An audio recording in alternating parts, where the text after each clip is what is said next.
जय हिंद साथियों, नमस्कार। कैसे हैं आप सभी? उम्मीद है कि आप लोग बहुत अच्छे होंगे, स्वस्थ होंगे और पिछले क्लास में पढ़ाए हुए चीज़ों को बहुत ही अच्छे से रिवीजन करके आए होंगे। क्योंकि साथियों, रिवीजन ही एक ऐसा साधन है जो चीज़ों को बहुत ही दिनों तक आपको याद रखने में मदद करता है। इसीलिए सभी साथी पढ़ाए हुए चीज़ों को रिवीजन करते चलिएगा। और साथियों, आज के क्लास में हम लोग पढ़ने वाले हैं क्लास 12th बायोलॉजी का top 100 most important objective question. और बच्चों, ये सारे के सारे प्रश्न आपके बोर्ड एग्जाम के लिए बहुत ज्यादा इंपॉर्टेंट है। इसलिए 1 से लेके 100 तक सारे प्रश्नों को आप लोग याद करते चलिएगा। ओके जी, चलिए फिर क्लास को स्टार्ट करते हैं। पहला नंबर सवाल आपके सामने है, तो आप लोग भी हमारे साथ आंसर को चैट सेक्शन में जरूर लगाते चलिएगा। आंसर लगाने से जल्दी याद होता है। देखो, निम्नलिखित में से कौन जंतु उभयलिंगी नहीं है? अब आपसे यहाँ पे पूछा गया है जो उभयलिंगी नहीं है उसका एग्जाम्पल पूछा गया, तो सिंपल सा कौन सा हो जाएगा? देखो, फीता कृमि, केचुआ और जोक जो है ये उभयलिंगी है, और लेकिन जो नहीं है वो घरेलू मक्खी है। करेक्ट आंसर आपका ऑप्शन नंबर सी बिल्कुल करेक्ट हो जाएगा। ओके, आपको याद रखना, कभी कभी मक्खी भी लिखा हुआ मिल सकता है तो वो आपको लगाना है। करेक्ट आंसर आपका सी हो जाएगा। चलो, 100 ऑब्जेक्टिव है इसलिए थोड़ा कम टाइम वेस्ट करेंगे और सारे प्रश्नों को अच्छे से पढ़ेंगे। देखो, ये रहा, मुकुलन द्वारा जनन किसमें होता है? मुकुलन के द्वारा जनन बच्चों यीस्ट में होता है। आपको यह भी याद रखना है कि हाइड्रा में भी जो प्रजनन होता है वो भी यीस्ट के द्वारा होता है। मोस्ट इंपॉर्टेंट क्वेश्चन है,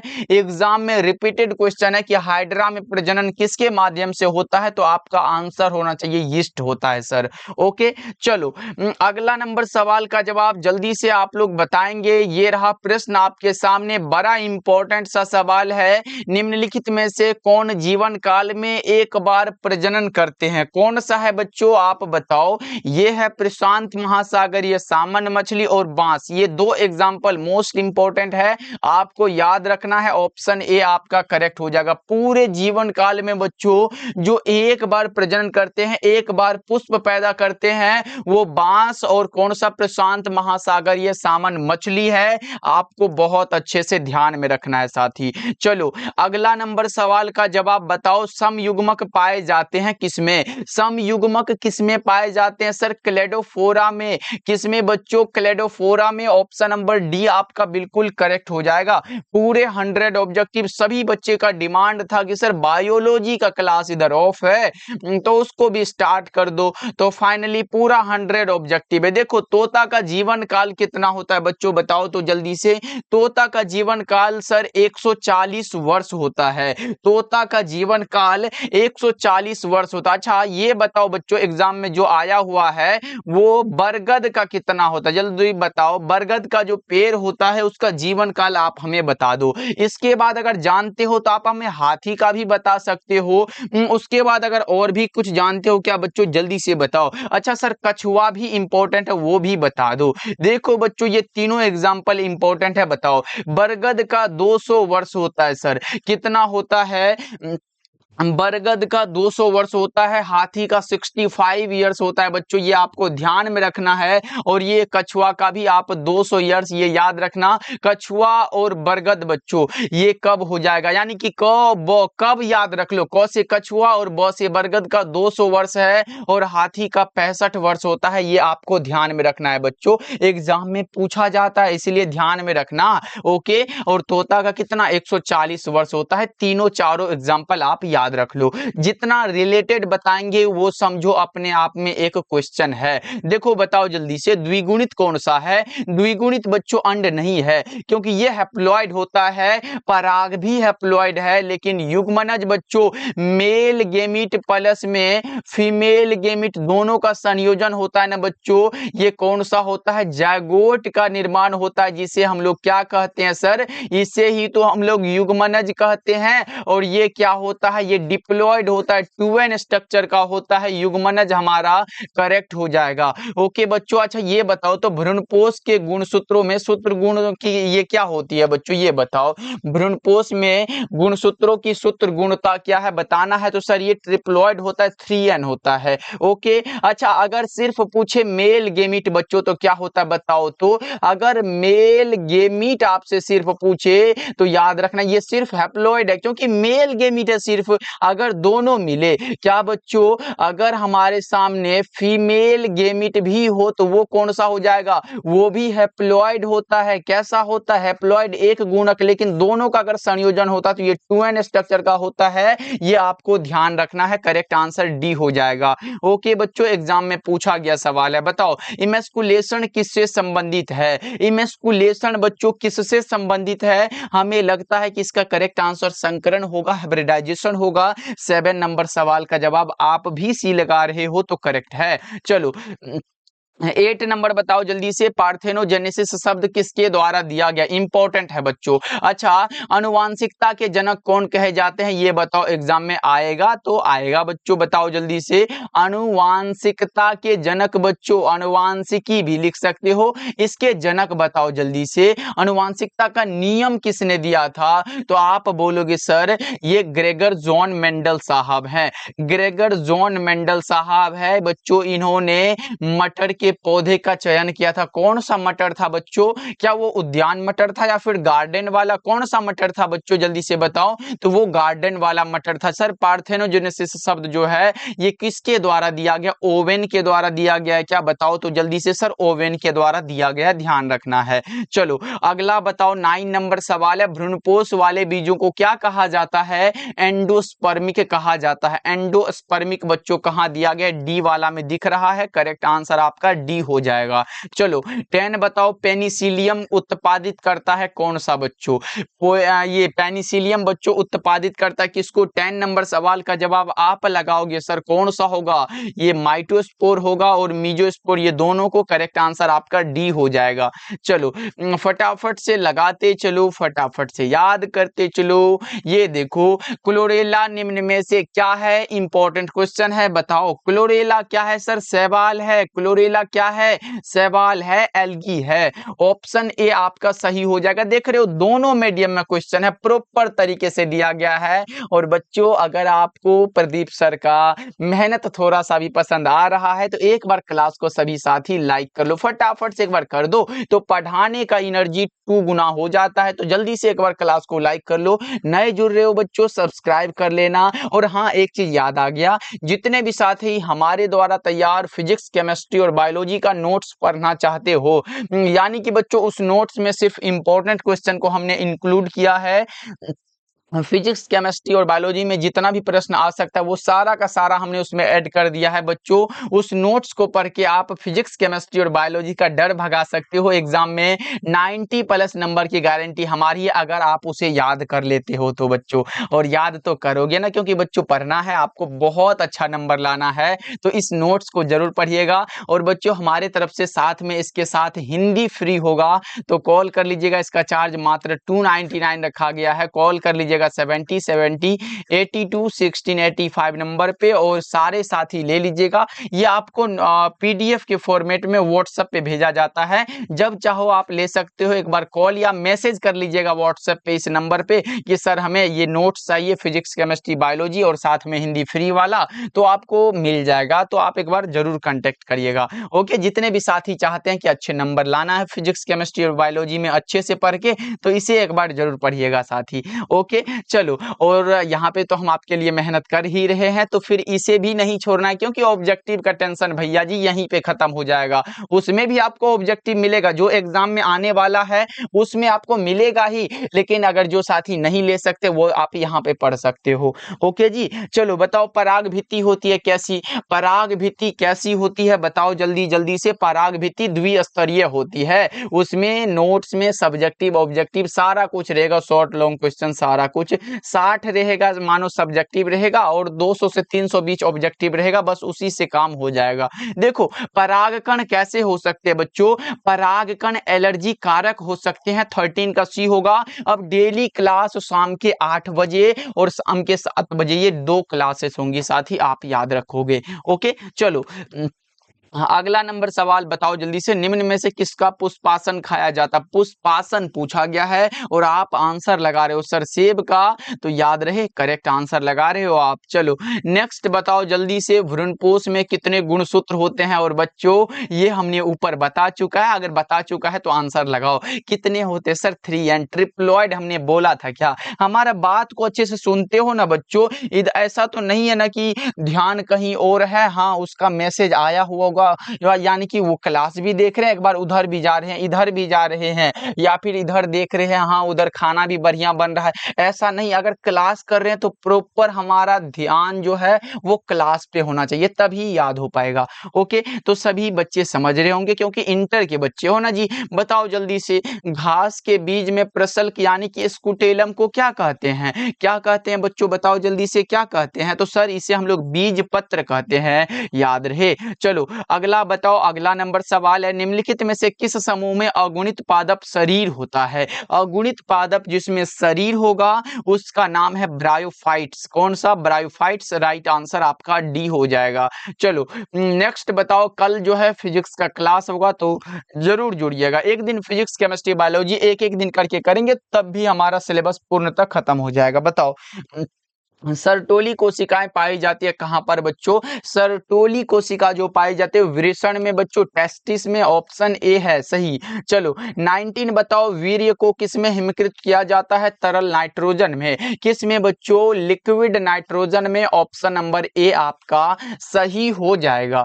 चलो बताओ 20 नंबर सवाल का जवाब एक बार, ग्राफियन पुटिका पाया जाता है कहां पर? ग्राफियन पुटिका जो पाया जाता है वो मानव के अंडाशय में, यानी कि मानव मादा के अंडाशय में। राइट आंसर आपका क्या होगा? ओवरी ऑफ ह्यूमन फीमेल हो जाएगा। चलो नेक्स्ट बताओ 21 नंबर सवाल है, एक स्वस्थ महिला के पूरे जीवन काल में, इंपॉर्टेंट क्वेश्चन है बच्चों, लगा दो स्टार और बताओ, एक स्वस्थ महिला के पूरे जीवन काल में उत्पन्न कुल अंडों की संख्या 400 होती है। क्या होती है बच्चों? 400 होती है, ऑप्शन नंबर बी आपका करेक्ट हो जाएगा। चलो बताओ, निषेचन आंतरिक होता है। देखो यहाँ पे बच्चों आंतरिक निषेचन पूछा गया है, यानी कि सर इंटरनल फर्टिलाइजेशन होता है। निषेचन भी 2 प्रकार से होता है, एक बाह्य निषेचन होता है। अच्छा एक क्वेश्चन ही पूछ लेते हैं, मेढक में कौन सा निषेचन होता है? बताओ जल्दी से, मेढक में कौन सा निषेचन होता है? साथी तो सबको पता है कि सर मेढक में जो निषेचन होता है ना, मेढक में हमारा एक्सटर्नल फर्टिलाइजेशन यानी कि बच्चों कौन सा? बाह्य निषेचन होता है। जबकि अगर आंतरिक निषेचन की बात हो तो सभी साथी को ध्यान में रखना है कि शार्क में क्या होता है सर? ये हमारा आंतरिक निषेचन होता है। इंपॉर्टेंट क्वेश्चन है बच्चों, इसमें बाह्य निषेचन होता है। चलो अगला नंबर सवाल का जवाब बताओ, शुक्राणु का संचलन किनके द्वारा होता है? शुक्राणु का बच्चों संचलन जिनके भी द्वारा होता है उनका नाम बताओ। तो पूंछ के द्वारा होता है। आपका जो करेक्ट आंसर होगा वो ऑप्शन नंबर कौन सा हो जाएगा मेरे भाई? ऑप्शन डी बिल्कुल करेक्ट हो जाएगा। चलो बताओ अगला नंबर सवाल का जवाब है, एक्रोसोम इनमें से किसका संभाग है बच्चों? बताओ एक्रोसोम पूछा गया आपसे और आप लगा रहे हो सर ये मादा कौन सा? मानव शुक्राणु का होता है, मानव शुक्राणु के सिरा का। ऑप्शन नंबर ए आपका करेक्ट हो जाएगा। चलो अगला नंबर सवाल देखो, निम्नलिखित में से कौन गर्भाशय के स्तर में प्रत्यारोपित होता है? गर्भाशय के स्तर में प्रत्यारोपित होने वाला ब्लास्टोसिस्ट होता है। करेक्ट आंसर आपका ऑप्शन डी हो जाएगा। जल्दी से बताओ, किस जनन परत से रक्त तथा परिवहन तंत्र का उद्भव होता है? जल्दी से एक बार बता दो, किस जनन परत से रक्त तथा परिवहन तंत्र का बच्चों उद्भव होता है? 26 नंबर सवाल का जवाब बी हो जाएगा मीजोडर्म, राइट आंसर आपका ऑप्शन नंबर बी हो जाएगा। ओके साथ ही आपको ध्यान में रखना है। चलो आगे बढ़ते हैं, अगला नंबर सवाल का जवाब बताओ। अगला नंबर सवाल ये रहा, सगर्भता के कितने माह बाद भ्रूण के पाद एवं अंगुलियां विकसित होती है? बताओ कौन सा होगा 27 नंबर सवाल का जवाब। ये 2 माह बाद, ऑप्शन नंबर ए आपका करेक्ट हो जाएगा। ओके चलो नेक्स्ट बताओ जल्दी से, निम्नलिखित में से कौन भारी मात्रा में प्रोजेस्टेरॉन को स्रावित करता है? निम्नलिखित में कौन है जो भारी मात्रा में प्रोजेस्टेरॉन को स्रावित करता है? तो उसका नाम होता है कॉर्पस ल्यूटियम, हिंदी में उसको पित्त पिंड कहते हैं बच्चों। और अब की बार बहुत सारे बच्चे क्या किए थे, गलत टिक कर दिए थे, सर पित्त पिंड आ गया था हिंदी में, काहे एक बार तो ऐसे लिख दिया था, कौन सा होता सर, ऐसे करके लिख दिया था। तो बच्चे क्या किए थे, बच्चा पार्टी ऐसे करके लिख दिया था कॉर्पस, और ल्यूटियम जो लिख दिया था ना ऐसे, तो बच्चा समझे कि कॉर्पस ल्यूटियम ही होता होगा, लेकिन इसका हिंदी पित्त पिंड होता है। ऑप्शन सी आपका करेक्ट हो जाएगा। ओके चलो अगला बताओ, कॉपर टी किसे रोकता है? फर्टिलाइजेशन को रोकता है, सबको पता है। नर तथा मादा युग्मक के संलयन को निषेचन कहते हैं, ये तो हमने जस्ट बताया कि निषेचन 2 प्रकार के होते हैं, इंटरनल एंड एक्सटर्नल। ओके चलो अगला नंबर सवाल का जवाब बताओ, किसी खास समय एवं किसी खास आबादी में मृत्यु की संख्या को हम लोग मोर्टेलिटी कहते हैं, ऑप्शन नंबर बी आपका करेक्ट होगा 30 का। चलो नेक्स्ट बताओ जल्दी से, 31 नंबर सवाल है, जनसंख्या अधिक होने से क्या होगा? बच्चों आय में कमी होगी, सही है, जमीन में भी कमी होगी, खनिज पदार्थ की भी कमी होगी, ये सारे के सारे बिल्कुल ही सही आंसर है। ओके चलो नेक्स्ट बताओ जल्दी से, एक शुक्राणु को सीधा अंडाणु में प्रवेश कराने की विधि कौन सी होती है? ये तो सबको पता है और आप भी बता पा रहे हो सर, क्या होगा, क्या होगा? ये होता है ICSI। सर फुल फॉर्म क्या होता है? ये होता है इंट्रासाइटोप्लाज्मिक स्पर्म इंजेक्शन होता है बच्चों, याद रहे एग्जाम में पूछ देता है। इंट्रासाइटोप्लाज्मिक होता है और स्पर्म इंजेक्शन होता है, लिख दूं क्या? अच्छा याद कर लेना क्या होता है सर, इंट्रा ये हमारा साइटो और कौन सा प्लाज्मिक होता है, और कौन सा सर, ये हमारा IC हो गया, उसके बाद का S होगा तो S से स्पर्म याद रखना है, उसके बाद I से क्या रखोगे, इंजेक्शन याद रख लो, बस इतना याद रखो। एग्जाम में पूछ देता है कि ICSI का पूर्ण रूप क्या है, तो आप याद रखोगे इंट्रासाइटोप्लाज्मिक स्पर्म इंजेक्शन। ओके चलो अगला नंबर सवाल बताओ जल्दी से, एक नई गर्भ निरोध गोली जो गैर स्टेरॉयडल है उसे हम लोग क्या कहते हैं? उसे हम लोग क्या कहेंगे, सहेली कहते हैं क्या बच्चों? कौन सा सहेली? ऑप्शन सी बिल्कुल सही है, वो साथ में घूमने वाली सहेली नहीं है, ये क्या है, एक गर्भ निरोध गोली है। चलो अगला नंबर सवाल का जवाब जल्दी से बता दो। 34 नंबर सवाल है, निम्नलिखित में कौन अंतः गर्भाशय युक्ति हार्मोन मोचक होता है? LNG-20 है, करेक्ट आंसर आपका बी हो जाएगा।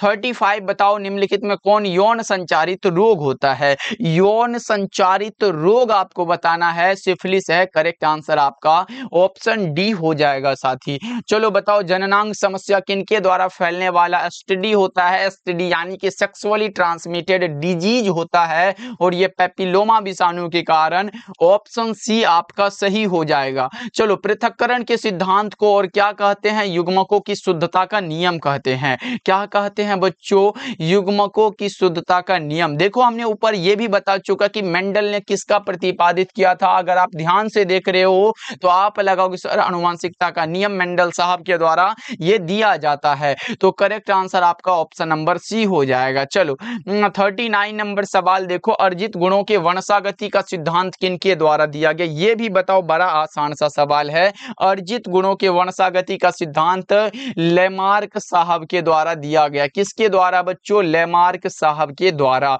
चलो बताओ जल्दी से, मेंडल के नियम का एक अपवाद कौन सा होगा? ये लिंकेज होता है, सहलग्नता होता है, राइट आंसर आपका ऑप्शन कौन सा होगा? सी हो जाएगा बच्चों, ध्यान में रखना। ओके चलो फटाफट से खींच लेते हैं, 100 ऑब्जेक्टिव है ना। देखो मानव रुधिर AB वर्ग में क्या होता है? एक होता है हमारा AB बी वर्ग और दूसरा ओ वर्ग याद रखो। बताओ जल्दी से, पहले ए बी वर्ग में जल्दी से बता दो 41 नंबर सवाल का जवाब क्या होगा। सर इसमें एंटीबॉडी क्या होते हैं, अनुपस्थित होते हैं। क्या होते हैं, एंटीबॉडी अनुपस्थित होते हैं। और ये ओ वाला में क्या होता है, एंटीजन अनुपस्थित होते हैं। क्या होता है बच्चों, एंटीजन वाला याद रखना, इंपॉर्टेंट है, एग्जाम में आ सकता है, दोनों में से कोई आएगा तो आप सही टिक करके आ जाओगे। चलो अगला नंबर सवाल देखो, 42 नंबर सवाल है, मानव रुधिर ओ वर्ग में। लो भैया वही वाला बात है और आपका गलत नहीं होगा, क्योंकि सर हमने बता दिया ना, एंटीजन क्या होते हैं, अनुपस्थित होते हैं। दोनों प्रश्न इंपॉर्टेंट है, एग्जाम में आता है ऐसा प्रश्न, बच्चों ध्यान में रखना। चलो अगला देखो, विनिमय किस अवस्था की विशेषता है, पैकेटिन। पैकेटिन कहाँ है सर, ऑप्शन सी में दिया गया है। चलो नेक्स्ट बता दो जल्दी से, 44 नंबर सवाल है। क्या आप हमारे साथ पढ़ तो रहे हो ना साथी, जैसे देखो क्वेश्चन आ गया है तो फिर पढ़ना स्टार्ट करो। ऐसे विभिन्नताएं अर्धसूत्री विभाजन के दौरान उजागर होती है, किसके कारण बच्चों, विभिन्नताएं जो है ये अर्धसूत्री विभाजन के दौरान उजागर होती है, लेकिन किसके कारण ये होती है, विनिमय के कारण बच्चों। किसके कारण, विनिमय के कारण। हमारे साथ बोलते चलोगे ना तो ध्यान भी नहीं भटकेगा कभी, और क्वेश्चन पर ध्यान भी ये हमारा केंद्रित रहेगा। बताओ जल्दी से, ट्राइसोमी 2n+1 के कारण बच्चे मंदबुद्धि होते हैं, उसे हम लोग क्या कहते हैं, जल्दी से बताओ। 45 नंबर सवाल का जवाब डाउन सिंड्रोम उसे हम लोग कह देते हैं। चलो अगला बताओ, विभिन्नता का मुख्य स्रोत क्या होता है। विभिन्नता का मुख्य स्रोत जो होता है, म्यूटेशन है, उत्परिवर्तन है। सही आंसर आपका बी हो जाएगा। चलो टर्नर सिंड्रोम में कितने गुणसूत्र होते हैं, टर्नर सिंड्रोम है बच्चों, बताओ एक बार जल्दी से। टर्नर सिंड्रोम में तो 45 होते हैं, तो आप हमें ये बता सकते हो कि डाउन सिंड्रोम में कितने होते हैं। डाउन सिंड्रोम में बच्चों गुणसूत्रों की क्या होती है, जल्दी से बताओ कितने होते हैं। तो सर इसमें 47 होते हैं, दोनों को आप याद रख सकते हो।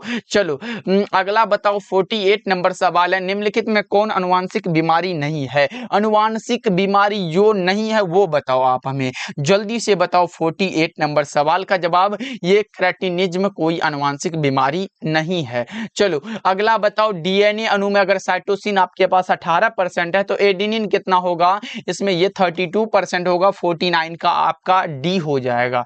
चलो अगला बताओ, 50 नंबर सवाल है, न्यूक्लियोसाइड क्या है बच्चों, जल्दी से लगा दो एक बार जल्दी से फटाफट से। न्यूक्लियोसाइड क्या है आपको बताना है। 50 नंबर सवाल का जवाब, सुगर प्लस में एक नाइट्रोजन युक्त बेस, ये हमारा कौन सा हो जाएगा, ऑप्शन ए करेक्ट होगा। ये अलग है बच्चों, बी वाला ये मत लगाना, ये है सुगर प्लस एक नाइट्रोजन युक्त बेस यानी कि क्षार होगा। ओके चलो अगला बताओ, न्यूक्लिक अम्ल के नाइट्रोजनस बेस के बीच कौन सा बॉन्ड होता है। न्यूक्लिक अम्ल है, बस आपको याद रखना है इसमें कौन सा होगा, हाइड्रोजन बॉन्ड होता है। ओके चलो नेक्स्ट बताओ जल्दी से आगे फटाफट से, अभी 50 ऑब्जेक्टिव के आसपास करने हैं आपको। डीएनए तथा आरएनए में एक समानता यह भी है कि दोनों क्या होते हैं, ये बताओ। सर दोनों में न्यूक्लियोटाइड्स के बहुलक होते हैं, ऑप्शन ए आपका करेक्ट होगा। चलो नेक्स्ट बताओ जल्दी से, क्या होगा, डीएनए का एक्स किरण विवर्तन का आंकड़ा किसने दिया था। देखो ऊपर में कितने हम बता चुके हैं, ये किसने दिया, वो किसने दिया, तो ये सब याद रखना है, एग्जाम में पूछेगा। डीएनए का एक्स किरण विवर्तन आंकड़ा बच्चों, एक बार ऐसा क्लास लाएंगे सिर्फ वैज्ञानिक से संबंधित, ये किसने दिया, फिर वहां वो किसने कहा, सब कुछ बता देंगे। फिजिक्स केमिस्ट्री बायोलॉजी में चिंता नहीं करना है, बस आपके प्रदीप भैया है ना, ये सारा कुछ कवर करा देंगे। बताओ डीएनए का एक्स किरण विवर्तन आंकड़ा किसने दिया है, बताओ जल्दी से कौन सा होगा। 53 नंबर सवाल, मॉरिस विलिंग्स एवं कौन सा, रोजलिंड फ्रैंकलिन होगा, ऑप्शन नंबर ए करेक्ट होगा। चलो आगे बढ़ते हैं, ये रहा, ओकाजाकी फ्रेगमेंट्स कब बनता है। ओकाजाकी फ्रेगमेंट्स कब बनता है सर, ये हमारा जल्दी से बताओ, ओकाजाकी फ्रेगमेंट्स कब बनेगा, डीएनए के असंतत द्विगुणन में और डीएनए के पश्चगामी स्ट्रैंड दोनों में। करेक्ट आंसर आपका क्या होगा, 54 का बी हो जाएगा, डी हो जाएगा। चलो अगला बताओ 55 नंबर सवाल है, एंटीकोडॉन्स किस में पाया जाता है? एंटीकोडॉन किस में पाया जाता है? टीआरएनए में, ट्रांसफर आरएनए में। चलो नेक्स्ट बता दो साथी, डीएनए के सांचे पर आरएनए के निर्माण को हम लोग क्या कहेंगे? अच्छा डीएनए का फुल फॉर्म कितने साथी जानते हो, एक बार बताओ तो जल्दी से। डीएनए और आरएनए दोनों का आप हमें बताओ जल्दी से, हम जानना चाहते हैं। तो ये हमारा डीएनए का होता है डीऑक्सीराइबोन्यूक्लिक एसिड और ये आरएनए का होता है राइबोन्यूक्लिक एसिड। बच्चों याद रहे, लिखने में टाइम लग जाएगा तो हम बता दिए, ये हमारा डीऑक्सीराइबोन्यूक्लिक एसिड डीएनए है, आरएनए राइबोन्यूक्लिक एसिड होता है। ओके, अब डीएनए के सांचे पर आरएनए के निर्माण को हम क्या कहेंगे? तो उसे हम लोग ट्रांसक्रिप्शन कह देते हैं। ओके, सब क्लियर है ना बच्चों? आगे बढ़ते हैं। 57 नंबर सवाल है, आरएनए से जो डीएनए बनेगा, ऊपर में था डीएनए से आरएनए, लेकिन यहाँ आरएनए से जो डीएनए बनेगा उसे हम लोग क्या कहेंगे बताओ? उसे हम लोग कहते हैं सी डीएनए बच्चों, कंप्लीमेंट्री डीएनए कहते हैं, आपको याद रखना है। ओके चलो हाँ, अगला बढ़ते हैं। ये रहा, केंद्रक प्रतिरोपण तकनीक की खोज किसके द्वारा की गई थी? बच्चों केंद्रक प्रतिरोपण तकनीक की खोज बच्चों ब्रिग्स के द्वारा की गई थी। किनके द्वारा? ब्रिग्स साहब के द्वारा। करेक्ट आंसर आपका ऑप्शन नंबर सी हो जाएगा। चलो बताओ, जीवाश्म सामान्यतः किसमें पाए जाते हैं? जीवाश्म जो पाए जाते हैं वो किसमें पाए जाते हैं? तलछटी चट्टानों में। करेक्ट आंसर आपका ऑप्शन सी करेक्ट है। चलो बताओ, एस एल मिलर किससे संबंधित है? अच्छा ऊपर थोड़ा नीचे कर देते। अब बताओ जल्दी से, एस एल मिलर किससे संबंधित है? जीवन की उत्पत्ति और विकास से बच्चों। किससे? जीवन की उत्पत्ति एवं विकास से। चलो नेक्स्ट बताओ जल्दी से, क्या होगा? सेल क्रमक कैसा होता है? जल्दी से बताओ। सेल क्रमक जो होता है सर वो हमारा नग्न चट्टानी प्रदेश है। करेक्ट आंसर आपका कौन सा? बी करेक्ट हो जाएगा। चलो, तुल्य रूप संरचनाएं क्या दर्शाती है? तुल्य रूप संरचनाएं बच्चा पार्टी जल्दी से बताओ क्या होगा? तुल्य रूप संरचनाएं दर्शाती है अपसारी विकास को दर्शाती है। किसको दर्शाती है साथी? अपसारी विकास को दर्शाती है। याद रहे ऑप्शन ए, और यही हमारा समजात अंग हो जाता है। 63 का बताओ एक बार जल्दी से। 63 देखो, ऑस्ट्रेलिया के शिशुधानी में प्राणियों के अनुकूली विकिरण इनमें से किसका उदाहरण है? ये बताओ। तो ये सर अपसारी क्रम विकास का एक उदाहरण है। ऑप्शन नंबर ए करेक्ट हो जाएगा। देखो बच्चों घबराना नहीं है, 70 ऑब्जेक्टिव अगर एग्जाम में हमसे पूछेगा ना, अगर हमसे 70 ऑब्जेक्टिव पूछेगा, इसमें से 35 का जवाब देना है और उसी नोट्स से कम 50 ऑब्जेक्टिव आप इजीली वहां पे सॉल्व कर सकते हो। तो आपको तो सिर्फ 35 बनाना है तो बन जाएगा। क्लास करो अच्छे से, मस्ती में पढ़ो, यानी कि कोई टेंशन नहीं लेना है, बस आप आंसर लगाते चलो। ट्राइटिकम स्टीवम जो कि एक प्रकार का हेक्साप्लॉइड गेहूं है, आपसे ये पूछेगा कि गेहूं का वैज्ञानिक नाम क्या है, तो आप क्या लगाओगे? स्टीवम है। क्या है? स्टीवम है, ट्राइटिकम स्टीवम आपको याद रखना है। उसमें गुणसूत्र कितने होंगे ये आपको बताना है। तो उसमें गुणसूत्रों की संख्या कितनी होती है? 42 गुणसूत्र होते हैं। ओके, कितने बच्चों? 42 गुणसूत्र होते हैं, आपको याद रखना है। ओके चलो, एक सेट में इसमें 7 गुणसूत्र होते हैं और इसमें सेटों की संख्या 6 है, तो 7 गुना 6 करिएगा तो ये आपका हो जाएगा। चलो आगे बढ़ते हैं। अगला नंबर सवाल देखो, सेनोजोइक युग जाना जाता है किसके लिए बच्चों? किसका काल है ये बता दो। सेनोजोइक युग किसका काल है बच्चों? बताओ जल्दी से। स्तनधारियों तथा आधुनिक वनस्पतियों का काल है। ऑप्शन ए आपका करेक्ट हो जाएगा। चलो नेक्स्ट बताओ जल्दी से, क्या होगा?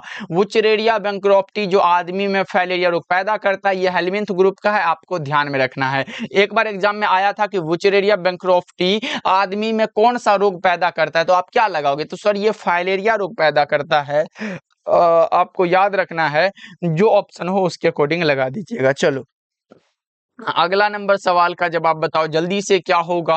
पीसीआर तकनीक बच्चों, पीसीआर यानी कि पॉलीमरेज चेन रिएक्शन पूछा गया है कि जांच किस में प्रयुक्त होता है ये बताओ। पीसीआर तकनीक का यूज हम लोग एचआईवी में करते हैं क्या? एक बार बताओ जल्दी से। एचआईवी में होता है, याद रखना। अच्छा सर, ये हमारा एचआईवी का फुल फॉर्म क्या है? Human immuno deficiency virus. Important है ये, तो हम बताएंगे बच्चों। अगर आप बोलोगे सर नहीं बताओ, फिर भी बताएंगे, क्यों क्योंकि आता है एग्जाम में। क्या होता है? ह्यूमन, उसके बाद क्या होता है सर? उसके बाद होता है ह्यूमन इम्यूनो डिफिशियंसी होता है, डिफिशियंसी होता है, ये आपको याद रखना। और कौन सा सर? वायरस होता है, ये ध्यान रखना। ओके बच्चों, ये वायरस है तो ये भी आप याद रखना, एग्जाम में आएगा, फुल फॉर्म है। ओके चलो नेक्स्ट बताओ जल्दी से। 68 नंबर सवाल है, इनमें कौन स्व प्रतिरक्षा रोग का उदाहरण है? स्व प्रतिरक्षा रोग का उदाहरण जल्दी से आप हमें बताओ कौन सा होता है? ये होता है रोमेटॉइड अर्थराइटिस, ऑप्शन बी होगा करेक्ट आंसर। चलो बताओ। एलिफेंटिसिस यानी कि हाथी पांव रोग का कारण क्या है? बताओ जल्दी से। हाथी पांव रोग का कारण क्या होता है बच्चों? वुचरेरिया है या ये आपको याद रखना है। चलो बताओ। कुष्ठ रोग किसके कारण होता है? कुष्ठ रोग जिसके भी कारण है उसका नाम है माइक्रोबैक्टीरियम के द्वारा। करेक्ट आंसर आपका सी होगा। ये भी हम आपको करवा देंगे। ये बीमारी से एक प्रश्न हर एक बार पूछा जाता है कि कौन सा विषाणु जनित रोग है, जीवाणु जनित रोग है या फिर बैक्टीरिया जनित रोग है, ये सब हम आपको करवा देंगे। एग्जाम में पूछा जाता है यहाँ से प्रश्न। ओके चलो बताओ। ये रहा एंटीबॉडीज जो हमारे शरीर में है वे क्या हैं, वे कैसे होते हैं, ये बताओ जल्दी से। वे क्या है सर? ये ग्लाइकोप्रोटीन है। ऑप्शन नंबर आपका सी हो जाएगा। चलो बताओ जल्दी से। रक्त में प्रतिरक्षी किनके द्वारा स्रावित होते हैं? रक्त में प्रतिरक्षी जिनके भी द्वारा स्रावित होते हैं लिम्फोसाइट है। आपका सही आंसर ऑप्शन सी हो जाएगा। चलो नेक्स्ट बताओ। 73 नंबर सवाल है, निम्नलिखित में से किस रक्त कोशिका को पीएमएनएल कहते हैं? बताओ जल्दी से। निम्न में से किस रक्त कोशिका को पीएमएनएल कहते हैं? आप जल्दी से बताओ, जल्दी से फटाफट से। ओके ओके सर, पीएमएनएल का फुल फॉर्म क्या होता है बता दे क्या? चलो बता देते, एग्जाम में पूछ सकता है। यहाँ पे पीएमएनएल लिखा गया है ना तो लिख देते हम लोग। पी से आप याद रखो पॉली, क्या लिखोगे बच्चों? पॉली। एम से क्या रखोगे? एम से रखो मोर्फो, पॉलीमोर्फो। एन से क्या रखोगे बच्चों? जल्दी से बताओ। एन से रख दो न्यूक्लियर होता है। उसके बाद लास्ट में कौन सा बच गया सर? एल बचा, तो एल से आप ल्यूकोसाइट लिख दो, LEUCO, और CYTES लिख दो, ल्यूकोसाइट्स होता है। बस ये याद रखो, पॉलीमोर्फो न्यूक्लियर हमारा कौन सा होगा? ये ल्यूकोसाइट हो जाएगा। और पीएमएनएल किसे कहते हैं ये आपको बताना है, तो ये हमारा न्यूट्रोफिल होता है। चलो नेक्स्ट बताओ जल्दी से। 74 नंबर सवाल है, रेट्रो विषाणु निम्न में से किस बीमारी का रोग जनक है? देखो रोग से प्रश्न आएगा भाई, एग्जाम में प्रश्न आता है रोग से, तो रोग टॉपिक को एक क्लास में हम कवर कर लेंगे। एक बार बताओ जल्दी से 74 का क्या होगा? ये हमारा एड्स होता है। रेट्रो विषाणु का कारण क्या होगा? ये एड्स होता है। चलो नेक्स्ट बताओ। 75 नंबर सवाल है, कैंसर किस कारण से होता है? कैंसर बच्चों ऑन्कोजीन के द्वारा होता है क्या? एक बार बता पा रहे हो क्या? अच्छा ये बताओ, कैंसर का अध्ययन क्या कहलाता है? ऑन्कोलॉजी कहलाता है। अच्छा ये भी बता दो, हड्डियों का अध्ययन क्या कहलाता है? ये भी बता पाओगे ना अगर पढ़े हो तो? बताओ जल्दी से कि हड्डियों का अध्ययन क्या होगा? हड्डियों का बच्चों अध्ययन क्या होता है? ये हमारा सर क्या होता है? याद रहे, ओस्टियोलॉजी। याद रखेगा ना भाई? बताओ ओस्टियोलॉजी, हड्डियों का अध्ययन ओस्टियोलॉजी, कैंसर का अध्ययन ऑन्कोलॉजी, और सेल का अध्ययन साइटोलॉजी। ये सब ध्यान में रखना है। और 75 का आंसर भी आपने बी लगा चुका है तो करेक्ट हो जाएगा। चलो अगला बताओ जल्दी से। 76 नंबर सवाल है, निम्नलिखित में कौन कैंसर कोशिकाएं हैं बच्चों? कैंसर कोशिकाएं निम्न में कौन है? हेला कोशिकाएं हैं। करेक्ट आंसर आपका बी करेक्ट हो जाएगा। चलो अफीम किससे प्राप्त होता है? अफीम जो प्राप्त होता है वो पेपावर से होता है। कौन सा बच्चों? पेपावर सैमनीफेरम से। करेक्ट आंसर आपका ए हो जाएगा। चलो अगला नंबर बताओ। ये देखो इंपॉर्टेंट है, विश्व स्वास्थ्य दिवस हर वर्ष मनाया जाता है बच्चों। विश्व स्वास्थ्य दिवस हम लोग कब मनाते हैं? 7 अप्रैल को। अच्छा ये बताओ आप लोग जल्दी से, आप हमें ये बताओ सर, विश्व पर्यावरण दिवस कब मनाते हैं? बताओगे क्या? विश्व पर्यावरण दिवस सर 5 जून को मनाते हैं। अच्छा ये भी आप हमें कमेंट करो, एग्जाम में आता है कि ओजोन दिवस कब मनाते हैं? ओजोन दिवस सर कब मनाते हैं, नहीं पता क्या? 16 सितंबर को। ओजोन दिवस 16 सितंबर को मनाते हैं। और भी कुछ पूछे क्या बच्चों? राष्ट्रीय महिला दिवस बच्चों ये सब हम लोग कब मनाते हैं? तो 8 मार्च को मनाते हैं। और इम्पोर्टेंट है क्या बताओ तो जल्दी से, 5 जून वाला हमने बता दिया है। अच्छा, विश्व एड्स दिवस इम्पोर्टेंट है। विश्व बच्चों एड्स दिवस बताओ जल्दी से, विश्व एड्स दिवस कौन सा होगा? 1 मिनट बच्चा पार्टी। अब बताओ विश्व एड्स दिवस कब होता है? एड्स से याद रख लो, 1 दिसंबर को होता है। 1 दिसंबर को विश्व एड्स दिवस मनाते हैं। इंपॉर्टेंट है, ये सब चीजें आप याद रखना। चलो बताओ, हिसरडेल निम्नलिखित में से किसका एक नस्ल है? हिसरडेल बच्चों ये निम्नलिखित जानवरों में किसका एक नस्ल है? तो आप भी बता पाओगे कि सर ये आसान सा क्वेश्चन है, भेड़ का एक नस्ल है। आप लोग गाय का जानते हो ना, रोजी। ये भैंस का क्या बताए थे बच्चों, एक बार बताओ जल्दी से।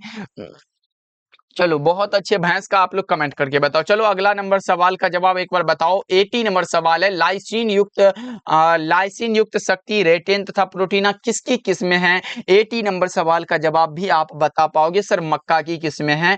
नेक्स्ट बताओ, और भी 20 प्रश्न बचे हुए हैं, जल्दी से कर लेते हैं। प्रोटोप्लास्ट कल्चर का फ्यूजोजेन क्या होता है? पीईजी। अब बताओ पीईजी का फुल फॉर्म हमसे पूछोगे, पॉलीएथिलीन ग्लाइकोल होता है। पॉलीएथिलीन ग्लाइकोल, हमारे साथ 2 बार बोलो, polyethylene glycol, PEG polyethylene glycol. Exam में पूछ देता है कि पीईजी का पूर्ण रूप क्या है। देखो निम्नलिखित में किसका संबंध माइक्रोबायोलॉजी से नहीं है? बहुत सारे बच्चे नहीं को पढ़ना भूलेंगे और गलत करके आ जाएंगे, तो आपको ऐसा नहीं करना है। ये स्टेफन हेल्स है, करेक्ट आंसर आपका सी हो जाएगा। चलो ये बताओ, 83 नंबर सवाल है, नीलहरित शैवाल बच्चों किस खेत के लिए उपयोगी जैव उर्वरक है? उपयोगी जैव उर्वरक है वो है चावल के लिए। करेक्ट आंसर आपका ऑप्शन सी हो जाएगा। जैव रिएक्टर बच्चों अनुकूलतम परिस्थिति में क्या निर्माण करता है? जैव अनुकूलतम पूछा गया है, सबसे आसान है, उत्पाद होगा। ए वाला ऑप्शन आप भी लगा सकते हो। देखो ट्रांसजेनिक सुनहरे धान में किस विटामिन की प्रचुर मात्रा पाई जाती है? विटामिन ए की, जिसका नाम क्या होता है बच्चों? जिसका नाम, केमिकल नाम है रेटिनोल, और इसकी कमी के कारण जो रोग होगा वो रतौंधी। यानी कि एक चीज याद रख लो, केमिकल नाम रो से है रेटिनोल, और रतौंधी रोग होता है, बस याद रख लो। और ये विटामिन टॉपिक भी 1 दिन का क्लास है, उसमें आपको थ्योरी प्लस ऑब्जेक्टिव दोनों करवा देंगे, एक भी क्वेश्चन नहीं छूटने वाला है। ओके, ये फ्लेवर सेवर इनमें से क्या है? बताओ जल्दी से, फ्लेवर सेवर क्या है? फ्लेवर सेवर क्या है बच्चों, बता दो जल्दी से, क्या होगा? परजीवी टमाटर है सर, परजीवी टमाटर फ्लेवर सेवर, ये टमाटर का नाम है। ट्रांसजेनिक चूहों का प्रयोग होता है किसके लिए? किसके लिए? वैक्सीन की सुरक्षात्मक जांच के लिए। ऑप्शन ए आपका सही जवाब हो जाएगा। चलो, जलमग्न पौधों में रंध्र कहां पर होते हैं? अगर जल में मग्न है बच्चों, जलमग्न पौधों में रंध्र होते ही नहीं है, नहीं होते हैं, यानी कि आपको ये सब नहीं होगा, किसी भी सतह पर नहीं होते हैं। ऑप्शन नंबर सी आपका करेक्ट हो जाएगा। चलो 89 नंबर सवाल है, तापक्रम के बारे में निम्नलिखित में कौन सा कथन है जो असत्य है? असत्य मतलब गलत है, बताओ जल्दी से 89 का क्या होगा बच्चों? चलो ये आप बता पा रहे हो कि सर तापक्रम ऊंचाई बढ़ने से बढ़ता है, ऐसा कुछ नहीं है। करेक्ट आंसर आपका सी हो जाएगा। चलो नेक्स्ट बताओ एक बार जल्दी से, 90 नंबर सवाल है, कौन सा पिरामिड कभी उल्टा नहीं होता है बच्चों? पिरामिड ऊर्जा का कभी उल्टा नहीं होता है। करेक्ट आंसर आपका कौन सा होगा? बी हो जाएगा। चलो नेक्स्ट बताओ, 91 नंबर सवाल है, लाइकेन किनके क्रम में अग्रणी है? किनके क्रम में अग्रणी है? 91 का बताओ जल्दी से, कौन सा होगा? शैल क्रमक और मरु क्रमक दोनों के लिए। करेक्ट आंसर आपका ऑप्शन डी करेक्ट हो जाएगा, बी और सी दोनों। चलो, मृदु जलीय तालाब में उर्वरक डाले जाने से क्या होगा? जल्दी से बताओ पढ़ो, मृदु जलीय तालाब में उर्वरक डाले जाने से क्या होगा? 92 का बता पाओगे बच्चों? मछलियों की आबादी में कमी होता है। देखो सीधा सा है, मृदु जलीय तालाब में उर्वरक अगर डालेंगे तो मछलियों की आबादी में कमी होगी, सिंपल सा आंसर है। चलो बताओ, विश्व संरक्षण दिवस इंपॉर्टेंट है, लगाओ एक बार स्टार बच्चों, लगा दो स्टार, और बताओ विश्व संरक्षण दिवस कब मनाते हैं? 93 का जवाब जल्दी से कब मनाते हैं, एक बार जल्दी से आप बताओ कमेंट करके। तब तक थोड़ा सा बच्चा पार्टी का देख लेते हैं, फटाफट से बताओ। जल्दी से बताओ बच्चों, क्या होगा, क्या होता है इसका आंसर? जल्दी से बताओ। विश्व संरक्षण दिवस कब मनाते हैं? ये सबको पता होना चाहिए सर। 28 जुलाई को मनाते हैं, और 28 जुलाई तो हमारे पास नहीं दिख रहा है। जल्दी से बताओ। 3 दिसंबर नहीं होगा, नहीं होगा और नहीं होगा सर। ये हम लोग कब मनाते हैं? 28 जुलाई को मनाते हैं। कब मनाते हैं बच्चों? 28 जुलाई को मनाते हैं। ये आपको ध्यान में रखना है। करेक्ट आंसर आपका जो होगा लगा देना। लेकिन ऐसा एग्जाम में पूछा गया है और बच्चे बहुत सारे गलत कर दिए थे। 28 के जगह 29 दिसंबर लगा दिए थे, जो कि बिल्कुल ही गलत था। ये 28 हम लोग जुलाई को मनाते हैं। नहीं भूलोगे ना साथी, नहीं भूलना है, एग्जाम में आता है। ओके चलो, ये बता दो कि कान्हा राष्ट्रीय उद्यान किसके लिए प्रसिद्ध है? कान्हा राष्ट्रीय उद्यान बच्चों बाघों के लिए प्रसिद्ध है। ये बता दो। करेक्ट आंसर बी हो जाएगा। ये आप कमेंट करके बताओ कान्हा राष्ट्रीय उद्यान कहां पर है। चलो बताओ। रेड डाटा बुक में सम्मिलित कौन सा होता है? रेड डाटा बुक में विलुप्त हो रहे पौधों की सूची है, दुर्लभ पौधों की सूची है, आपत्तिग्रस्त प्राणियों की सूची है। तो यानी कि इनमें से सभी हो जाएगा। Correct answer option number D हो जाएगा। ओके चलो, अगला बताओ जल्दी से। क्या होगा? 96 नंबर सवाल है। मानस अभ्यारण्य अवस्थित है कहां पर? देखो एग्जाम में आता है तभी तो ये पूछा है ना। बताओ मानस अभ्यारण्य कहां पर अवस्थित है? आप बता पा रहे हो कि सर असम में। अच्छा, बिहार में एकमात्र राष्ट्रीय उद्यान है। एक मात्र बच्चों, यानी कि पूरे बिहार में एक ही राष्ट्रीय उद्यान है जिसका नाम क्या होता है? याद रखना, याद रखना बच्चों। उसका नाम है वाल्मीकि। क्या नाम है बच्चों? वाल्मीकि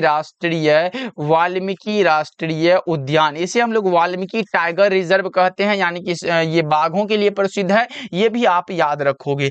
बिहार का याद रखना इंपॉर्टेंट है। ओके चलो, अगला नंबर सवाल का। और ये गिर राष्ट्रीय उद्यान गुजरात में है, ये भी ध्यान में रखना। हाँ ये इंपॉर्टेंट है, लिख देते हैं। गिर राष्ट्रीय उद्यान बच्चों कहां पर है? गुजरात में है। अच्छा, उत्तर प्रदेश में एक है, उत्तर प्रदेश वाला का भी याद रख लो। यूपी में कौन सा है सर? यूपी में है दुधवा राष्ट्रीय उद्यान। ये इंपॉर्टेंट है बच्चा पार्टी। दुधवा राष्ट्रीय उद्यान जो है ये कहां पर है? ये यूपी में है, उत्तर प्रदेश में है। ओके, गुजरात में गिर राष्ट्रीय उद्यान, बिहार में वाल्मीकि राष्ट्रीय उद्यान और यूपी में दुधवा राष्ट्रीय उद्यान, मानस अभ्यारण्य असम में है। ओके चलो, अगला नंबर सवाल का जवाब बताओ। फोटोकेमिकल स्मॉग में हमेशा उपस्थित रहता है। फोटोकेमिकल स्मॉग में बच्चों कौन सा हमेशा उपस्थित रहता है? O3, जिसका नाम जानते हो क्या? इनका ही नाम है ओजोन। अच्छा, विश्व ओजोन दिवस कब मनाते हैं ये बताए हैं ऊपर हम लोग। कब मनाते हैं? 16 सितंबर को हम लोग ओजोन दिसंबर ये हम मनाते हैं। ये ध्यान में रखना है। ओके चलो, नेक्स्ट बताओ जल्दी से। निम्नलिखित में कौन समस्यात्मक जलीय जंगली घास है जिसे हम लोग जलकुंभी कहते हैं? ये बताए। ये 8 माह में बच्चों, कब? 8 माह में 65,000 से अधिक पौधे उत्पन्न करने की क्षमता रखते हैं। ऑप्शन नंबर ए करेक्ट हो जाएगा। और बच्चों इसे जानते हो, जलकुंभी को हम लोग क्या कहते हैं? इसे ही हम लोग बंगाल का आतंक के नाम से जानते हैं। इसे हम लोग क्या कहते हैं? बंगाल का आतंक के नाम से जानते हैं। टेरर ऑफ बंगाल भी इसी को कहते हैं। इंपॉर्टेंट है। ओके चलो, अगला बताओ। 99 नंबर सवाल है। चिपको आंदोलन बच्चों वृक्ष के कटाई को रोकने के लिए बताओ, महिलाएं जो वो वृक्ष से लिपट कर बताओ पेड़ को बचाने के लिए, जल्दी से बता दो किससे संबंधित है? क्या वो वृक्ष लगाने से संबंधित है, या फिर मनुष्यों द्वारा वृक्ष को काटकर गिराए जाने से बचाने से है, या तंबाकू छोड़ने से, या इन सभी से? तो आप कहोगे सर मनुष्य जो काट रहे थे ना वृक्ष को, उसको काटकर जो गिराया जा रहा था उसे बचाने से संबंधित है। करेक्ट आंसर तो हमारा बी हो जाएगा। और आज के क्लास का लास्ट सवाल जो है वो हमारे सामने तो आ गया है कि निम्न में कौन ग्रीन हाउस गैस नहीं है? ये भी आप बता पाओगे कि सर जो नहीं है ना वो सिंपल है। कौन सा होता है? वो नाइट्रोजन कोई ग्रीन हाउस गैस नहीं है। इसे साइड में रख दीजिए सर, ऑप्शन डी हो जाएगा। अच्छा, एग्जाम में ऐसे पूछेगा, कैसे पूछेगा कि कौन सा ग्रीन हाउस गैस है? ये मीथेन रहेगा, क्लोरोफ्लोरोकार्बन रहेगा, इसी को हम लोग CCl2F2 कहते हैं, ये रहेगा, और कार्बन डाइऑक्साइड रहेगा।